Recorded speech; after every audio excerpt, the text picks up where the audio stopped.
I am Emily Dunn, and I got my bachelor's degree at the University of Central Florida in Orlando, Florida. I grew up in the Keys in Florida, and my master's degree is through the University of Florida in Gainesville. And the program that I'm currently in is a International Masters of Rural Development. It's a double degree program with rural development and agricultural economics, a partnership with U.S University and University of Florida. It's a high mobility program, so we have options. We have to study in at least 3 locations on the European side and 1 location on the United States side. Well, actually, when I started studying agriculture and agribusiness, you immediately realized how international it is.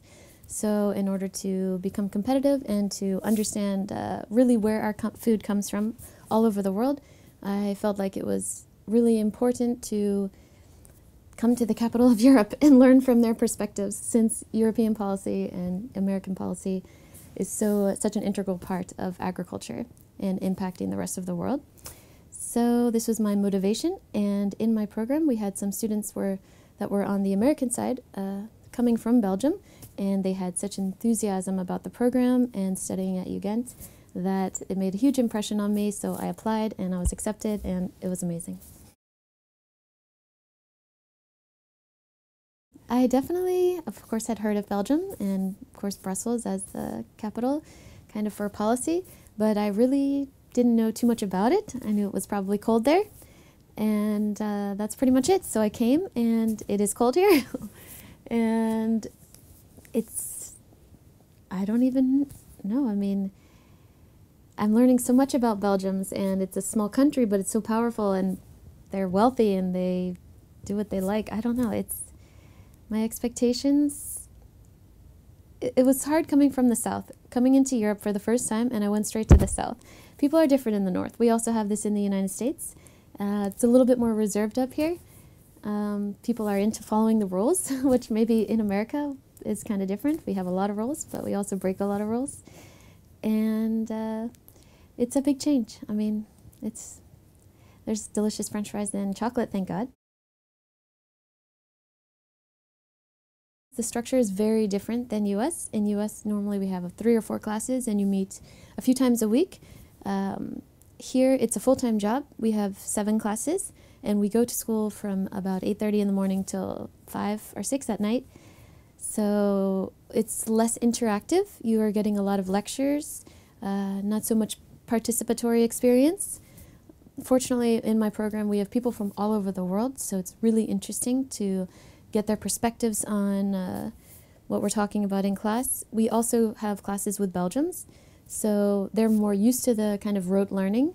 So it's a challenge. Sometimes these professors are speaking in Dutch, which is also very difficult. Our classes are mainly in English, but explaining things, sometimes they will explain to the other students in Dutch.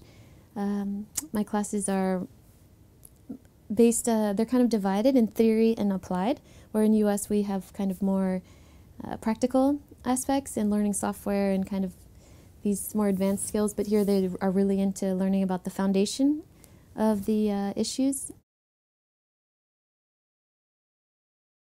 It was a very different adjustment. Basically, of course you have to figure out like where things are located, the currency, the language, all these different factors, but the main thing is the hours. The hours, I mean, coming from America, like businesses are open to serve the people. Here, the businesses are more about quality of life, so you really need to, and a lot of students I've talked to this about, is that we're like, okay, it's Saturday night, let's go to the grocery store and get some wine and make some food, but they're closed, actually. So there's been some interesting adjustments with just figuring out like how to get around, and for example, you're thinking you're going to take a shortcut by going around a block, but then you're completely in a different location. So it has been confusing, but beautiful. I mean, the churches, the structure of the buildings are amazing. The beer, of course, you know, we're very fortunate. Beats Budweiser. So arriving here,